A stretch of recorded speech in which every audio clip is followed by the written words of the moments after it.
Nous partons en Ukraine où le Parlement a adopté une loi controversée remettant en cause l'indépendance de deux instances anticorruption. Le président Zelensky l'a promulguée hier soir en dépit de la colère que ça provoque. Oui, et illustration de cette colère, des manifestations dans plusieurs villes du pays, dont la capitale. Nous n'avons pas choisi l'autocratie, pouvait-on lire sur certaines pancartes. Manifestations antigouvernementales les plus importantes depuis le début de la guerre. Juste avant, les députés ukrainiens ont donc voté à une écrasante majorité un texte visant à subordonner les activités de deux institutions chargées de la lutte anticorruption au procureur général qui est lui-même subordonné au président de la République. Une mesure qui supprime de fait donc leur indépendance. Le procureur Kravchenko, fidèle de Zelensky, pourra désormais réaffecter les dossiers à des enquêteurs potentiellement plus complaisants, voire clore ces dossiers, souligne la BBC. Comment le gouvernement justifie cette décision de promulguer la loi ? Déjà, il l'a promulguée parce qu'il la soutient tout simplement. Pour Volodymyr Zelensky, cette nouvelle législation est nécessaire pour débarrasser les institutions anticorruption de l'influence russe. C'est ce qu'il dit. Le chef de l'État va jusqu'à dénoncer l'infiltration d'espions du Kremlin. Il ne s'agit que d'une excuse, d'un prétexte pour renforcer le pouvoir, s'insurge la société civile. Cette dernière dénonce d'ailleurs l'arrestation lundi extrêmement musclée d'un employé du Bureau national anticorruption. L'homme est accusé par Kiev d'espionnage pour le compte de services spéciaux russes.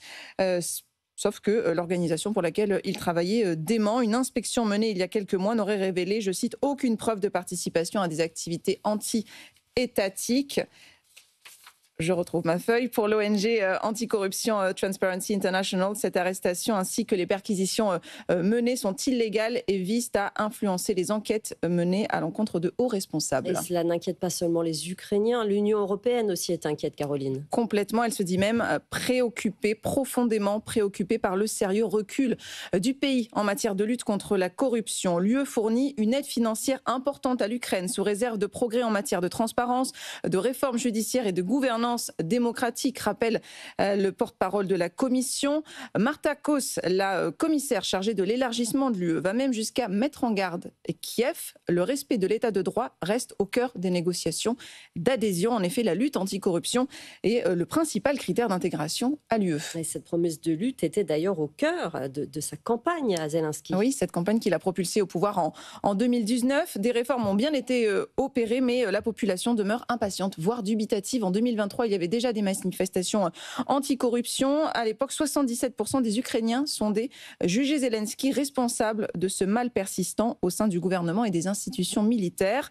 Les détracteurs du chef de l'État l'accusent, lui et ses principaux collaborateurs, d'utiliser les pouvoirs extraordinaires qui lui sont accordés par la loi martiale pour écarter, pour museler toute opposition. Plusieurs nations du G7 ont déjà exprimé leur volonté de s'entretenir avec le président ukrainien sur cette question spécifique de la lutte anticorruption. Ça pourrait changer des choses, effectivement. Merci beaucoup, Caroline Loyer.